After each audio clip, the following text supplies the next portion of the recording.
Imaginez. Vous rentrez chez vous, un peu plus tôt que prévu, et un silence étrange, presque lourd, pèse dans l'air. Pourtant, à l'étage, vous percevez un son. Un murmure d'abord, indistinct. Puis des gémissements qui vous glacent le sang. Ils proviennent de votre propre chambre, de votre propre lit. Votre cœur s'emballe, chaque pulsation résonne dans vos tempes. Chaque marche de l'escalier craque sous vos pieds, tandis que votre main se serre sur le manche froid d'un grand couteau de cuisine que vous venez de saisir. Vous n'êtes plus qu'à quelques mètres de la porte, de la vérité. L'histoire que je vais vous raconter est celle d'une trahison si brutale qu'elle dépasse l'entendement. C'est l'histoire de Lucas, un homme qui pensait avoir tout pour être heureux, une femme qu'il aimait passionnément, une entreprise florissante, une vie parfaite sur le papier. Mais en une fraction de seconde, tout cet univers a volé en éclats. Que feriez-vous si la personne en qui vous avez placé toute votre confiance était précisément celle qui vous brisait le plus profondément? Accrochez-vous, car ce récit pourrait bien ébranler vos certitudes. Lucas Moreau gara sa voiture sur sa place de parking attitrée et attendit la fin de « Là-bas » de Jean-Jacques Goldman avant de couper le contact.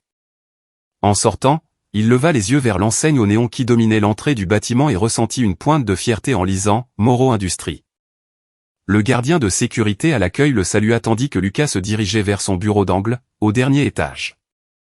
10 ans s'étaient écoulés depuis qu'il avait mis au point un instrument de contrôle et de surveillance de l'efficacité pour les systèmes de CVC, chauffage, ventilation, climatisation.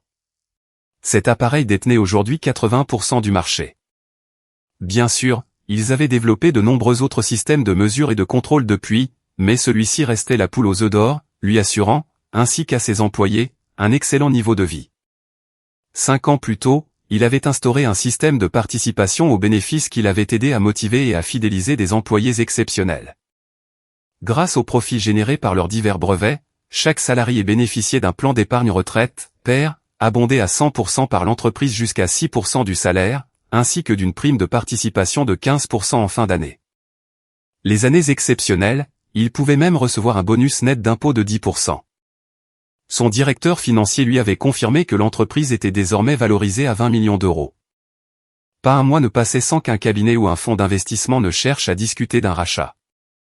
Mais Lucas n'était pas intéressé. Il aimait son travail, son entreprise, son équipe, et ne voyait aucune raison de tout vendre à son jeune âge. La vie était belle. Sa vie personnelle avait été merveilleuse au fil des ans. Lui et Camille, sa femme depuis 14 ans, avaient connu des débuts difficiles lorsqu'il avait lancé l'entreprise, mais ils vivaient maintenant très confortablement.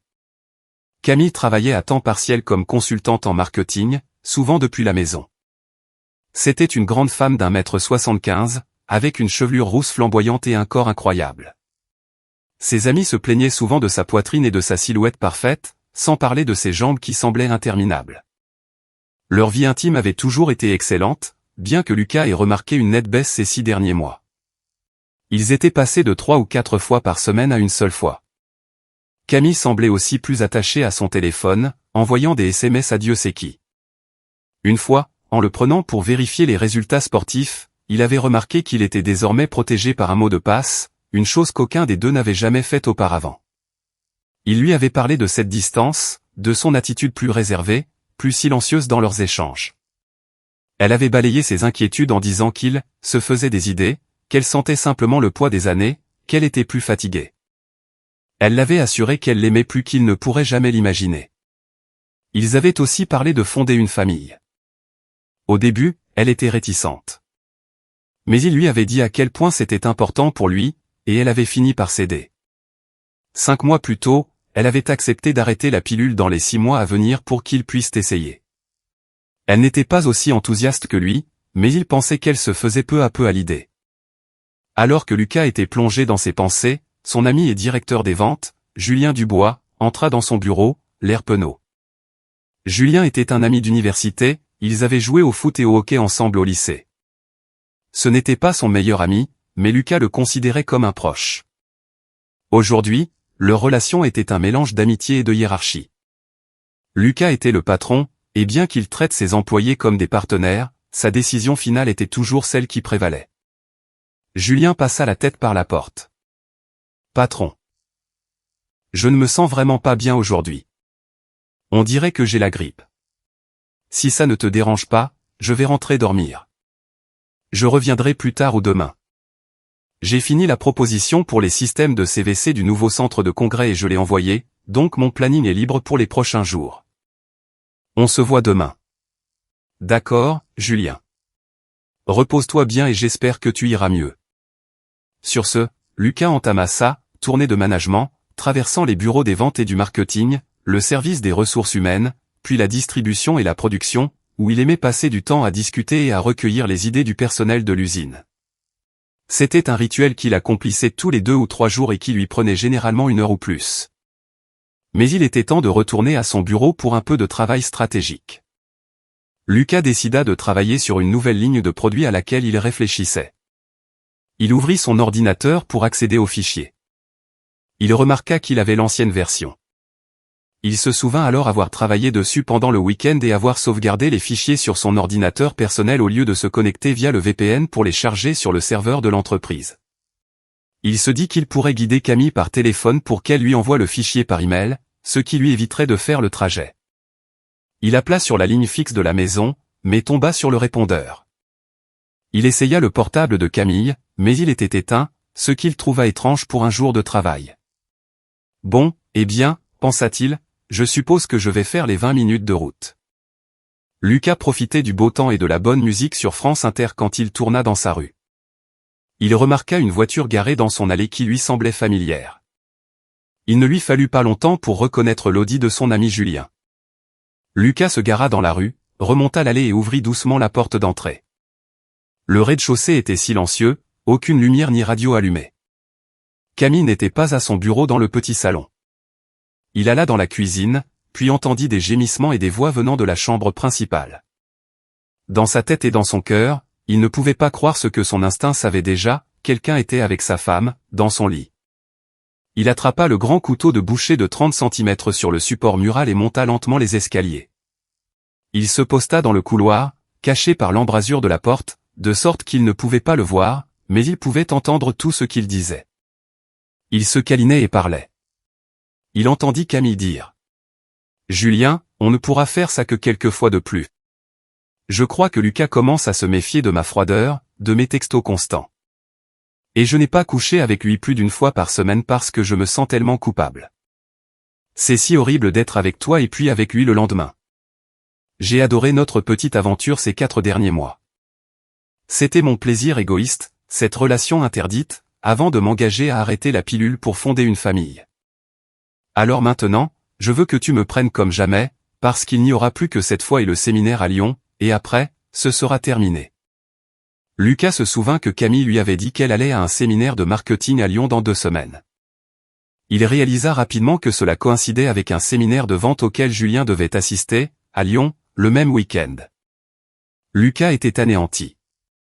Il sortit son téléphone et lança l'enregistrement vidéo tout en jetant un coup d'œil prudent autour du chambranle. Sa femme, Camille, était maintenant sur son ami et employé, Julien, se déhanchant avec une énergie folle. Julien haletait et disait. « Tu adores ça, hein?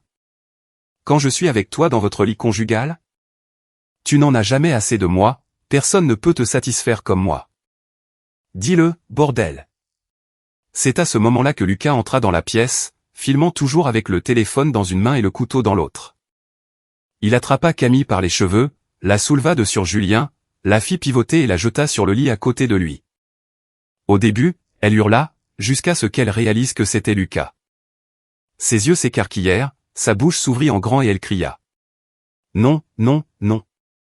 Mon Dieu, non. Lucas, ce n'est pas ce que tu crois. Ça ne veut rien dire. » À cet instant, elle tenta de se lever pour s'approcher de lui, tandis que Julien essayait de glisser vers le bout du lit pour se mettre debout. Mais Lucas tendit le couteau et hurla. « Tous les deux, rasseyez-vous sur ce lit et fermez-la, ou vous allez vous retrouver avec une lame de 30 cm dans le torse. Asseyez-vous, maintenant. » Ils s'assirent tous les deux et remontèrent le drap sur eux. Camille se mit à sangloter de manière incontrôlable, et Julien commença à dire. « Patron, sérieusement, ce n'était rien. Juste physique, une simple distraction pour nous. Ça ne signifie rien. » Camille enchaîna aussitôt. « Lucas, je t'aime. » Ce n'était qu'une relation physique sans importance avec Julien. Ça ne change rien à ce que je ressens pour toi. C'était juste une dernière folie pour moi, pour m'amuser un peu avant qu'on se pose et qu'on fonde une famille. S'il te plaît, Lucas, ce n'est rien. Renvoie Julien et viens me prendre dans tes bras, je me ferai pardonner. Lucas la regarda comme si elle avait perdu la raison. Il n'en croyait pas ses oreilles. Camille, ça ne voulait rien dire? Eh bien, je suppose que tu viens de prouver que notre mariage ne signifiait rien pour toi. Tu viens de démontrer que tu n'as aucun respect pour moi, et que j'ai été un imbécile de croire que tu m'aimais. Comment peux-tu oser dire que tu m'aimes alors que tu couches avec mon employé depuis des mois, et dans mon propre lit? Tu veux que je te prenne dans mes bras? J'ai à peine la force de te regarder, et je ne te toucherai plus jamais. Ça, c'est une putain de certitude. Alors maintenant, reste assise là et ferme-la, pauvre femme. Camille se recroquevilla en voyant sa colère et sa douleur. Il ne lui avait jamais parlé comme ça. Durant tout leur mariage, il l'avait pratiquement vénérée, traitée avec amour et respect. Sa réponse la transperça, lui faisant prendre conscience de la profondeur du mal qu'elle lui avait fait. Sur ce, Lucas passa un appel rapide. Alors que son interlocuteur répondait, il regarda Julien et dit « Élodie, c'est Lucas. Je t'envoie une vidéo de ton mari, Julien, en train de coucher avec ma femme, Camille, dans mon lit. Je ne sais pas si tu savais qu'il te trompait, toi et tes enfants, et je suis vraiment désolé de devoir te l'apprendre. » Lucas marqua une pause de quelques minutes avant de raccrocher, puis il dit à Julien. Elle a dit que ce n'était pas la peine de rentrer. Apparemment, ce n'est pas la première fois que tu trahis ta femme et tes enfants. Maintenant, tu peux ajouter à ta liste que tu as trahi ton ami et ton patron, et que tu as ruiné nos 2 mariages. Quelle personne méprisable tu es. Je vais te donner une seule chance de sauver ton poste. Dis-moi exactement quand ça a commencé et combien de fois vous vous êtes vus. Camille regarda Lucas et supplia. Non, Lucas, ne nous force pas à revenir là-dessus. Ça n'a pas d'importance. Ça ne veut rien dire, et ça s'arrête maintenant, s'il te plaît. Le regard de haine et de douleur que Lucas lui lança la fit reculer davantage, plaquée contre la tête de lit. Elle dut détourner les yeux. Elle continua de pleurer et de sangloter pendant que Julien répondait à Lucas. Lucas, s'il te plaît, ne gâche pas notre amitié pour ça, et ne laisse pas ça affecter le bon travail que je fais pour l'entreprise. Camille ne représente rien pour moi, et je ne représente rien pour elle. Nous étions seulement attirés par le désir charnel d'une liaison interdite. C'est la 4e fois que nous nous voyons. La première fois, nous étions tous les 2 à Lyon pour des séminaires différents. Je savais qu'Ellie serait suite à une discussion que nous avions eue au barbecue de l'entreprise, alors j'ai récupéré son numéro et je l'ai appelé le premier soir pour dîner. On a mangé, beaucoup bu, on a dansé, et on a vraiment senti une étincelle.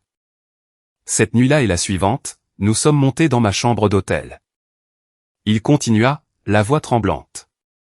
Puis, environ 1 mois plus tard, Camille m'a appelé pour me dire que tu partais en déplacement pour la journée visiter un nouveau chantier, et elle m'a demandé de passer. On a fini dans votre chambre, et elle semblait excitée à l'idée de le faire dans votre lit conjugal. 3 semaines plus tard, on a pris une chambre à l'hôtel Mercure pour une réunion de déjeuner, et on s'est retrouvés là-bas. Et puis cette fois, quand elle m'a appelé et m'a demandé de me faire porter pâle pour venir la rejoindre parce qu'elle était incroyablement excitée. On avait prévu que le prochain séminaire à Lyon le mois prochain serait la dernière fois. On voulait passer 3 nuits ensemble pour essayer de chasser ça de notre système. On se sentait tous les 2 coupables et minables de te faire ça, et de faire ça à ma famille. Camille sait que tu veux des enfants, et elle t'a dit qu'elle arrêterait la pilule pour fonder une famille, alors on avait décidé que c'était fini, et qu'on allait se réengager à être de bons époux. Je suis tellement désolé, Lucas. Avec le recul, je savais que c'était terriblement mal, et maintenant j'ai détruit mon mariage, et peut-être le tien et ma carrière. À moins que tu puisses nous pardonner. Camille regarda Lucas et dit. Oui, Lucas. J'étais tellement prise par l'excitation d'une aventure clandestine. Ça n'avait rien à voir avec toi, Lucas. Je t'aime. Je n'ai jamais aimé personne d'autre que toi, et je veux avoir une famille avec toi et vieillir à tes côtés. Tu m'as toujours traité comme une reine. Être avec Julien était amusant, mais ce n'était rien comparé à être avec toi. S'il te plaît, ne nous jette pas, moi et notre mariage, pour une erreur. Ça ne voulait rien dire. Lucas la regarda et hurla. Rien. Ça ne veut rien dire? Est-ce que tu me connais, au moins? Comment peux-tu penser une seule seconde que laisser un autre homme te toucher ne signifierait jamais rien pour notre mariage? Comment penses-tu que je pourrais un jour surmonter la douleur d'avoir été trompé, surmonter les mensonges, et te faire confiance à nouveau? Comment peux-tu croire que je pourrais avoir envie de toucher ton corps de traîtresse à nouveau? Comment peux-tu penser que je retrouverai un jour l'étincelle, le lien et l'amour que j'avais pour toi après que tu m'aies manqué de respect à ce point? Comment peux-tu ne pas voir la tension que ça avait déjà mise sur notre couple? Le manque de dialogue, la baisse de l'intimité, et la transformation de cette intimité en simples actes mécaniques pour toi, quelque chose à cocher sur ta liste de choses à faire? Une erreur, c'est peut-être une nuit d'ivresse, mais planifier des rendez-vous lors de séminaires à l'extérieur et dans notre propre maison, c'est une liaison, pas une erreur. Qu'est-ce qui ne va pas chez toi, bordel? Pour la première fois, Camille commençait à comprendre ce qu'elle avait fait. Elle s'était convaincue que c'était une relation physique sans conséquence et que cela n'endommagerait pas sa relation avec Lucas, peut-être même que ça la renforcerait. Mais à mesure que Lucas parlait, elle comprenait qu'elle s'était éloignée de lui, émotionnellement et physiquement. Elle ne comprenait pas pourquoi, puisqu'elle l'aimait et ne voulait que lui. C'était peut-être la culpabilité qu'elle essayait d'enfouir, qui la rongeait et rongeait leur relation. Elle pensait qu'elle ne serait jamais découverte, Lucas lui faisait tellement confiance. Elle voyait maintenant que cette confiance ne serait plus jamais la même. Elle pensait que si elle était prise, Lucas l'aimait tellement qu'il lui pardonnerait, et qu'elle le lui ferait vite oublier en étant une épouse aimante et attentionnée et en fondant une famille. Elle réalisait maintenant à quel point elle s'était menti à elle-même, rationalisant ses actes pour justifier sa dernière aventure avant de fonder une famille. Elle s'était persuadée qu'elle méritait cela et que cela ferait d'elle une meilleure épouse. Maintenant, elle voyait l'immense douleur et le manque de respect qu'elle avait infligé à l'homme qu'elle aimait tant, l'homme dont elle voulait porter les enfants et avec qui elle voulait une vie longue et heureuse. Mon Dieu, pensa-t-elle, ai-je tout gâché? Comment puis-je nous sortir de là? Tout ce qu'elle put faire fut de regarder Lucas et de dire. S'il te plaît, Lucas. S'il te plaît, pardonne-moi de t'avoir fait si mal. Je n'ai pas assez réfléchi à ce que je faisais. Je ne savais pas que ce serait si dévastateur. Je n'ai jamais voulu te manquer de respect. Je n'ai jamais voulu te blesser autant que je réalise maintenant que je l'ai fait. Lucas leva son téléphone et repassa un extrait de la vidéo où on l'entendait dire, à bout de souffle, « Oui, Julien, personne ne me fait sentir comme toi. Ne t'arrête pas. » Puis il la regarda et dit. « Comment peux-tu penser que tu ne me manquais pas de respect en disant des choses pareilles, et en étant avec ce minable dans mon propre lit? Tu me dégoûtes. » Lucas se tourna vers Julien. « J'ai menti, Julien. Il est hors de question que tu gardes ton poste. Ne prends même pas la peine de venir demain. Tu es viré. Maintenant, fous le camp de ma maison. » Julien se déplaça vers le bout du lit et commença à se lever. Camille fit de même, mais Lucas lui cria. « Toi, reste là, dans ces draps souillés, espèce de traîtresse, et ne bouge pas. » Elle se recroquevilla dans le lit en voyant la douleur et la peine sur le visage de Lucas se transformer en une expression de colère et de haine pure. « Mon Dieu, qu'ai-je fait pour blesser un homme si bon et transformer son amour pour moi en haine? » Julien attrapa ses vêtements, dévala les escaliers, sortit en trombe et démarra sa voiture en trombe. Lucas regarda Camille et se mit à pleurer. Elle se leva du lit et essaya de s'approcher pour le serrer dans ses bras, mais il regarda son corps avec dégoût, se détourna et leva le couteau entre eux pour qu'elle n'approche pas.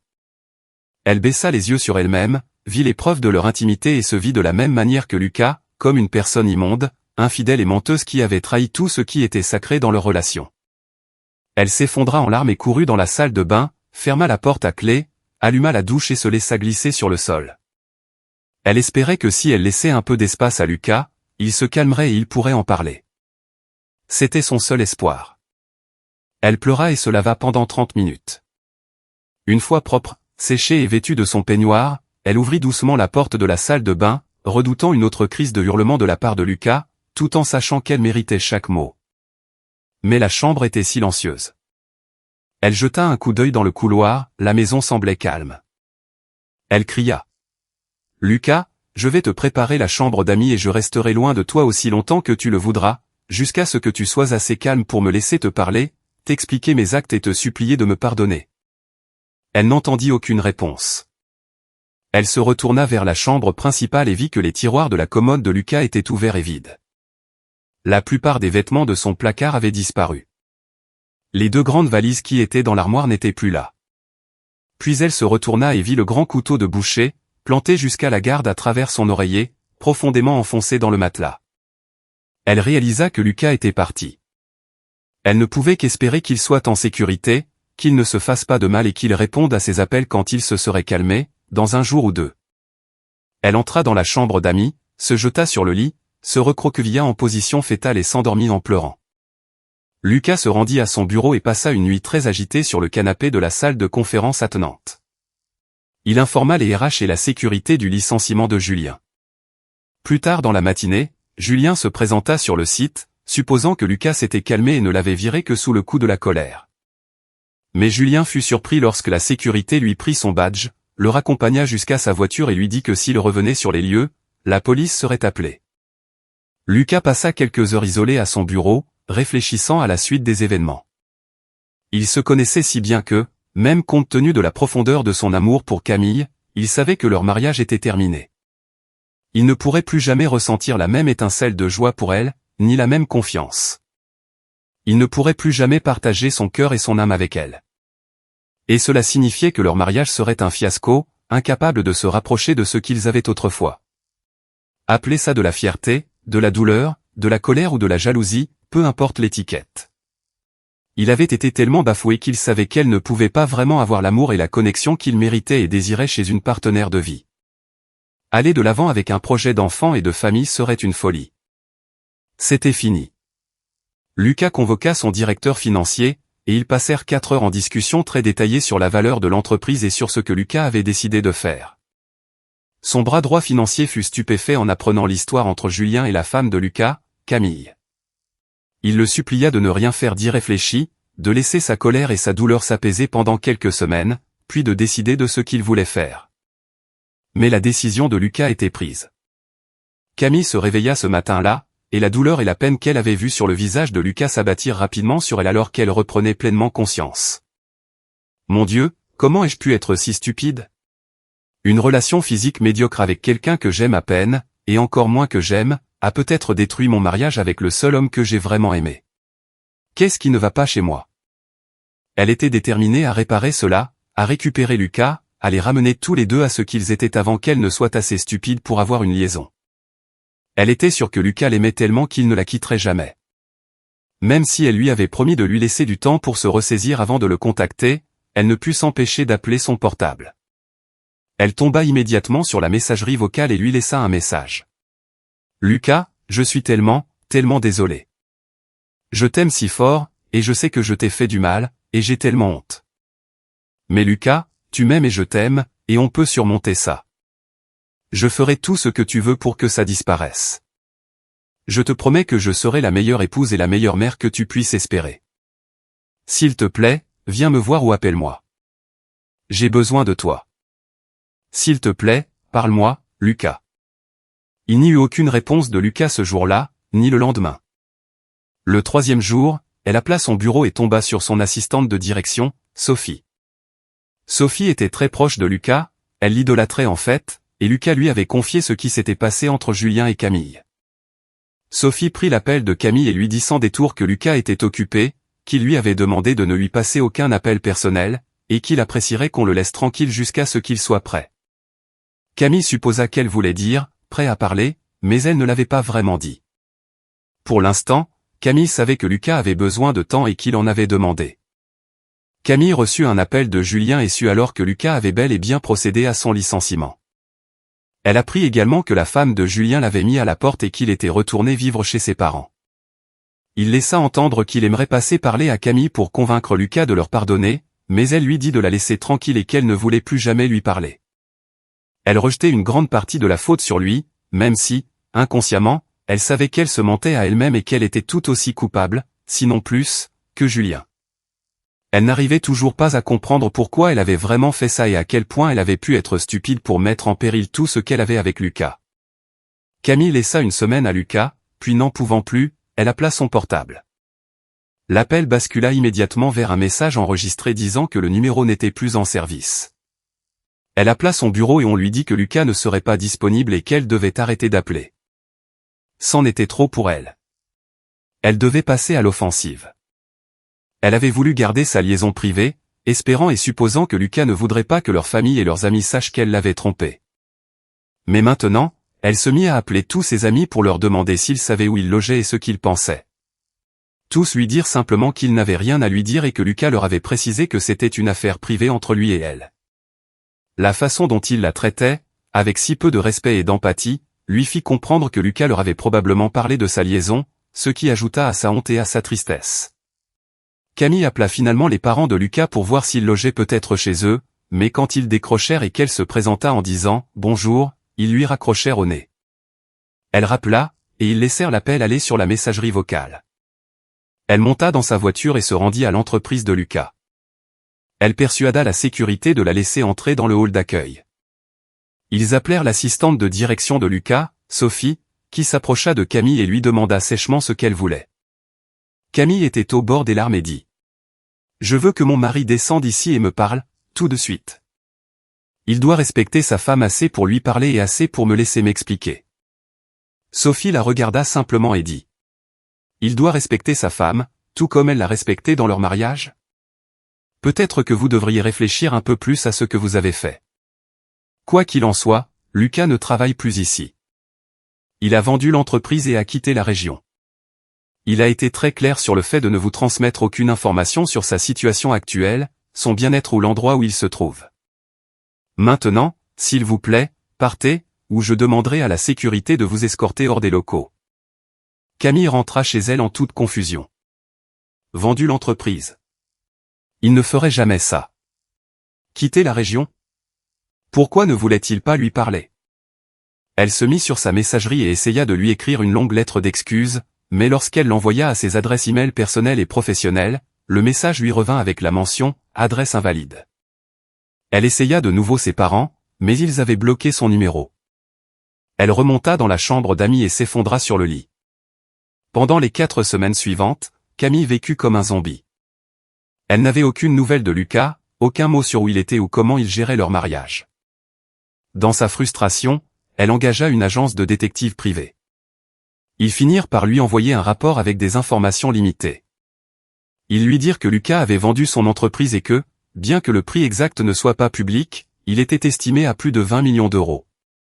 Ils lui dirent qu'il avait fermé tous leurs comptes joints et leurs cartes de crédit, annulé son téléphone, son abonnement internet et ses emails, vendu tous ses biens de valeur et avait manifestement quitté la ville. Ils lui apprirent que Lucas avait remboursé le prêt immobilier de la maison et mis l'acte de propriété à son nom. Il n'avait réussi à obtenir aucune information de ses amis, collègues ou parents sur l'endroit où il se trouvait ou sur la façon de le contacter. 8 semaines après le départ de Lucas, un homme se présenta à la porte d'entrée et tendit à Camille une enveloppe Kraft. Elle reconnut l'écriture de Lucas sur l'étiquette d'adresse et l'ouvrit en la déchirant, espérant y trouver des informations. La première chose qui tomba lorsqu'elle ouvrit l'enveloppe fut son alliance. Puis des documents et une photographie découpée en lamelles. En reconstituant la photo, elle vit rapidement qu'il s'agissait de leur portrait de mariage passé dans une déchiqueteuse. Elle s'effondra et pleura pendant plusieurs minutes avant de pouvoir ouvrir le reste du contenu de l'enveloppe. Il y avait des documents juridiques et une lettre manuscrite. Il y avait aussi une clé USB. Elle saisit la lettre et commença à la lire. « Camille. Je sais que tu voulais me voir, me parler. Tu étais persuadé que nous pourrions surmonter ta liaison. Tu considérais ça comme de simples relations physiques sans importance, une erreur. Quelque chose que je devais simplement oublier pour que nous puissions reprendre notre mariage là où nous l'avions laissé, avant que tu ne décides de briser nos vœux et ma confiance. J'ai été stupéfait de voir que tu pouvais te mentir à toi-même au point de penser que les choses redeviendraient un jour les mêmes, ou même s'en approcheraient. Je sais que tu n'as jamais pu m'aimer, du moins pas comme je t'aimais, pour être capable de me tromper de cette façon. Tu ne semblais pas comprendre la peine et la douleur que tu as causées. Personne ne m'a jamais fait aussi mal, et que cela vienne de la femme que j'aimais plus que ma propre vie était trop pour que je puisse un jour pardonner. Je ne pourrai plus jamais te faire confiance, plus jamais te toucher et être intime avec toi sans revoir ce que j'ai vu. Peut-être que tu ne te souviens pas que c'était si grave ou si important. Si c'est le cas, j'ai joint la vidéo de toi et Julien en train de détruire notre mariage. Tes seules paroles suffisent à me briser le cœur encore et encore chaque fois que j'y pense. Il m'est apparu, d'après les appels que j'ai initialement reçus de nos amis et parents très proches me demandant comment je pouvais te quitter et pourquoi j'étais si cruel de disparaître de ta vie. Que tu n'as jamais assumé la responsabilité de tes actes auprès d'eux, ni probablement auprès de ta famille. Je suis désolé de te dire que cette même vidéo, accompagnée d'une lettre différente, a maintenant été envoyée à ces personnes pour qu'elles comprennent la profondeur de ta trahison et pourquoi il n'y aurait aucun retour en arrière possible. J'ai été si dévasté et détruit par toi que je suppose que je voulais une sorte de vengeance en retour. Je ne suis pas fier de mes actions, mais je crois que c'était la seule voie qui s'offrait à moi.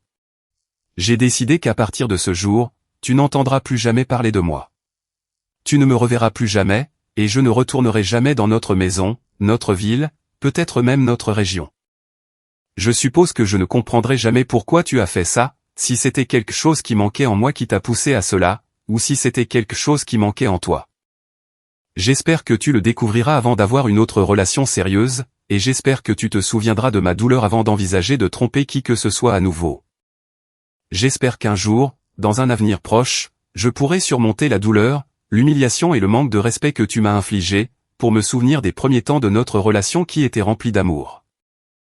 J'espère qu'un jour, au lieu de la haine que je ressens pour toi, je pourrai ressentir au moins de l'indifférence, ou si je deviens vraiment l'homme que j'aimerais être, peut-être que je pourrai trouver le pardon ou la compréhension. Quoi qu'il en soit, tu ne verras jamais ce jour. Peut-être que tu ne t'en soucies pas vraiment à ce stade. Je suppose que je ne le saurai jamais, et c'est une chose avec laquelle je devrais vivre aussi. Adieu. Le dernier jeu de documents dans l'enveloppe était intitulé « Acte de divorce », mais à ce moment-là, Camille ne pouvait plus voir à travers ses larmes, et elle s'effondra sur le sol. 5 ans s'étaient écoulés depuis la disparition de Lucas. Fidèle à sa lettre, Camille n'avait eu aucune nouvelle de personne concernant sa santé, son état d'esprit, son lieu de vie ou sa situation. Lucas avait été assez généreux dans l'acte de divorce, lui offrant 1 million d'euros, la maison et ses biens en lieu et place de toute pension alimentaire. Son avocat lui avait dit que c'était la meilleure offre qu'elle obtiendrait, car les 22 millions d'euros pour lesquels Lucas avait vendu l'entreprise n'étaient pas détenus en France et ne seraient de toute façon jamais accessibles pour une quelconque restitution ordonnée par un tribunal. Camille s'en fichait royalement. Dans son esprit, elle ne méritait rien, et elle ne contesterait jamais ce que Lucas avait jugé équitable. Sa vie avait été très difficile au début, car ses amis et sa famille avaient vu la vidéo dévastatrice d'elle avec Julien dans son lit conjugal. Elle comprenait à quel point elle avait vraiment blessé Lucas et comment elle l'avait poussé à la blesser en retour en envoyant la vidéo. Elle comprenait aussi que c'était un moyen rapide d'empêcher quiconque de leur poser des questions sur ce qui s'était passé et s'ils pouvaient se remettre ensemble. Elle avait ressenti une humiliation, une gêne et une douleur extrême en voyant ses amis et sa famille voir cela, mais elle comprenait que ce n'était toujours pas aussi terrible que ce que voir et entendre cela avait fait à Lucas. Elle vécut avec sa honte et, sur l'insistance de ses parents, avait décidé de consulter un thérapeute pour travailler sur son chagrin et sa dépression, et essayer de sortir de la morosité qui lui collait à la peau et l'affectait dans tous les aspects de sa vie. Elle avait eu quelques rendez-vous, mais elle ne semblait jamais vraiment s'amuser ni laisser quiconque entrer dans ses pensées personnelles et sa douleur, si bien que rien n'avait jamais dépassé quelques rendez-vous péniblement maladroits. Elle avait eu quelques aventures d'un soir pour essayer de trouver un peu de réconfort dans la connexion physique, mais elles avaient été si gênantes, si dégradantes et un rappel si sombre de ce qu'elle avait autrefois, qu'elle ne pouvait plus comprendre l'idée de relations physiques sans importance. Quand Lucas était parti, il avait emporté l'album photo de leur mariage, et il lui restait très peu de photos d'eux deux ensemble. Chaque jour, le souvenir de son visage, de sa voix, de son esprit, de sa personnalité et de son toucher aimant s'estompait de plus en plus de sa vie. L'IKTKGITNG-TAC, CTA, BNG TING-FAP. Et voilà, c'est ainsi que se termine notre histoire d'aujourd'hui. Est-ce que vous vous attendiez à cette fin, ou est-ce que le récit a pris une tournure qui vous a surpris? Je suis très curieux de connaître vos réactions. Partagez vos pensées dans les commentaires juste en dessous, et lançons la discussion. Si cette histoire vous a tenu en haleine, n'oubliez pas de laisser un pouce bleu, ça aide énormément la chaîne. Et si vous êtes nouveau ici ou que vous n'êtes pas encore abonné, c'est le moment idéal pour rejoindre notre communauté. Je vous propose de nouvelles histoires captivantes chaque jour, alors cliquez sur le bouton s'abonner et activez la cloche des notifications pour ne rien manquer. Merci d'avoir regardé, et je vous dis à très bientôt dans la prochaine vidéo.